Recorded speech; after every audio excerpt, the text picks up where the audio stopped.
I always believed my husband was just passionate about his garden, but the truth behind his late-night gardening was far more sinister. The first hint came with the arrival of an oversized locked chest in our basement, marked with biohazard stickers and equipped with a combination lock that seemed overly secure for just gardening tools. Curiosity piqued. I called out to him one evening. "Hey, love?" My voice echoed down the hall. "Yes?" he answered from the kitchen. "What's with the locked chest in the basement?" "Oh, that." A casual dismissal. "Just some gardening supplies."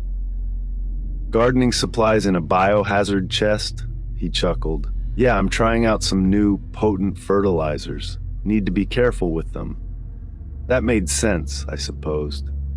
"All right, just seemed a bit much," I said, letting the topic drop. But the chest and its contents didn't leave my mind, especially as I noticed my husband's nightly visits to the garden becoming more frequent, often after I'd gone to bed. Curiosity turned to concern when these excursions continued, regardless of the weather. "Love?" I inquired one morning. "You've been spending a lot of time in the garden late at night. Everything okay?" "Oh yeah," he responded, slightly startled. "The plants I'm experimenting with require very specific conditions. Nighttime is the best time for them." "Specific conditions?" I prodded. "Yeah, humidity, temperature, that sort of thing." His explanations were plausible, but a nagging doubt lingered in my mind. As weeks turned into months, the chest became a fixture in our lives, much like a piece of furniture that one stops noticing after a while. My husband's nocturnal activities, too, became part of our routine, rarely spoken of. Until, that is, nearly a year had passed and my curiosity overcame me once more. "Hey, love," I ventured again. "I noticed you're still going out every night. Is everything okay with your plants?" He paused, a flicker of something crossing his face before he smiled. "Yeah, they're requiring more care than I thought, but it's under control." Something about his hesitation struck me as odd. "Can I see them sometime?" I asked. He stiffened. "Not yet. They're not ready to be seen. Very delicate, His refusal only fueled my suspicions. Why so secretive? Determined to uncover the truth, I waited for a night when he announced he'd be visiting a friend, giving me the perfect opportunity to investigate. Armed with the combination, I'd stealthily observed him entering one evening. I opened the chest. Inside, I found not gardening tools, but an array of scientific equipment, vials of unknown substances, and most shockingly, several small, alien-looking pods pulsating gently. Shocked and confused, I confronted him upon his return. "Love, what are those things in the chest? They're not gardening supplies." He sighed deeply, the weight of a secret held too long evident in his expression. "I didn't want to worry you," he began, "but I discovered these pods in the garden last year. They're not from this world. I've been trying to study them, understand what they are." His revelation was staggering. "Alien life? Here in our basement? Why didn't you tell me?" I asked, hurt by his secrecy. "I didn't want to drag you into this. It's dangerous, and I couldn't bear if anything happened to you because of my curiosity." We agreed to call a specialist he had been in covert contact with, a decision that led to the discovery of a groundbreaking truth. The pods were indeed extraterrestrial, their presence on Earth a mystery to be unraveled. In the weeks following the removal of the alien pods, our home felt eerily silent. The absence of the chest and its otherworldly occupants left a void that was hard to ignore. My husband, too, seemed lost, his nightly excursions to the garden replaced by long hours spent in his study, poring over notes and research related to our extraordinary discovery. I realized that the adventure had ignited a spark in him, a hunger for knowledge and understanding, that went far beyond his previous interest in gardening. It was as if the experience had opened a door to a world he never knew existed, and he couldn't wait to explore it further. Meanwhile, I found myself grappling with the reality of our situation. The presence of extraterrestrial life on Earth, even in the form of seemingly benign pods, raised countless questions. What were they? Why had they come here? Were there more of them out there, hidden away in unsuspecting gardens like ours? As the days turned into weeks, my husband received updates from the specialists he had contacted. The pods, they discovered, were indeed a form of life, albeit one completely foreign to our understanding of biology.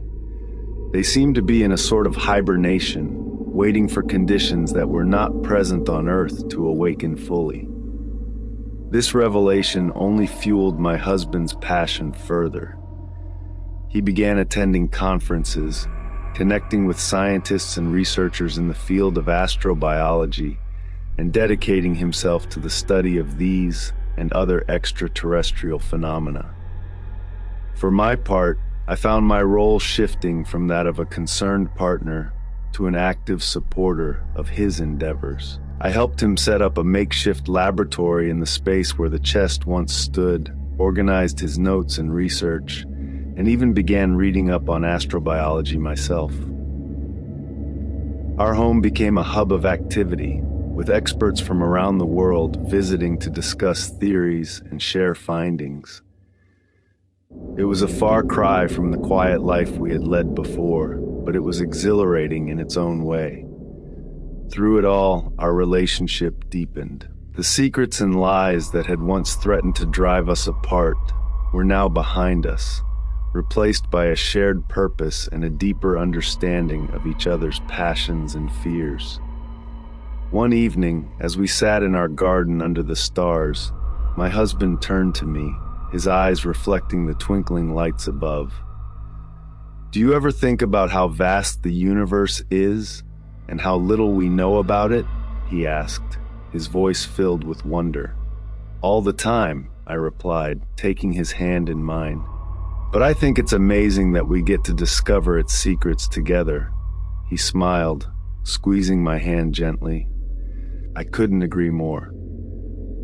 In that moment, I realized that our encounter with the unknown had not only brought us closer to the mysteries of the cosmos, but also to each other. And as we sat there, looking up at the infinite expanse of space, I couldn't help but feel grateful for the strange, incredible journey that had led us here. But then, something changed.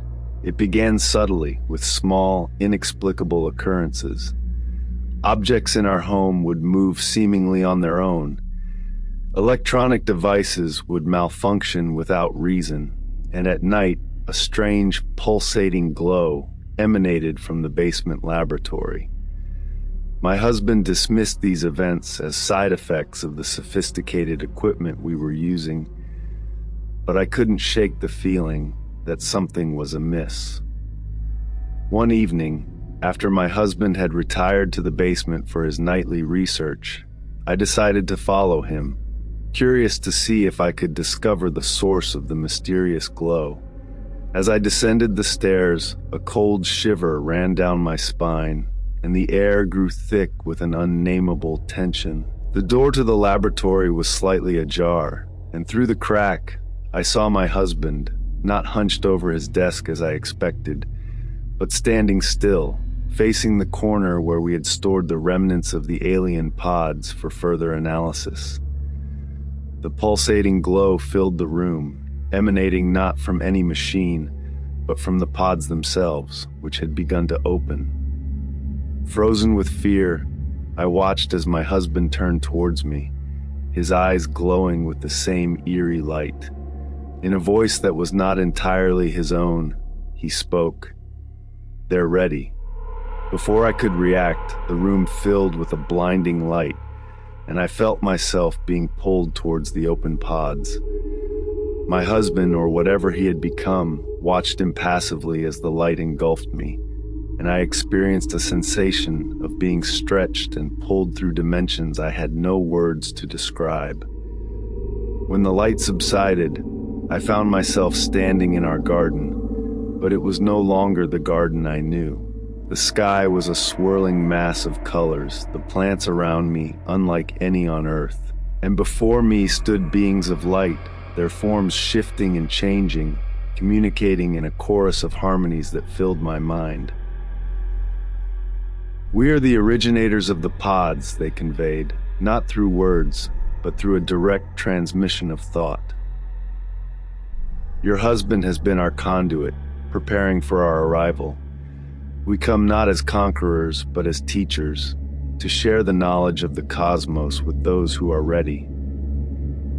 As I struggled to comprehend their message, I realized the truth of the situation. The alien pods had not been dormant. They had been waiting for the right moment to awaken, using my husband as their vessel to prepare for their arrival. And then, the final twist pierced my heart like a dagger. "Your husband's consciousness has been merged with ours," they explained. "He is with us, and he has chosen you to join us in our journey across the stars." I was faced with a decision that would define the rest of my existence. Do I embrace this unimaginable future and join my husband among the stars? Or do I remain on Earth, clinging to the remnants of my former life? As I looked up at the alien sky, the answer became clear. The universe had always been our shared passion, and now it would be our home. The beings of light welcomed me, and as I stepped forward, I felt a transformation within me, a release of all earthly constraints. Together, we ascended into the cosmos, embarking on an eternal journey of discovery and wonder. And so our ordinary life, touched by the extraordinary, became a legend whispered among the stars, a tale of love, curiosity, and the unbreakable bond that carried us into the infinite. Thank you for listening to my channel.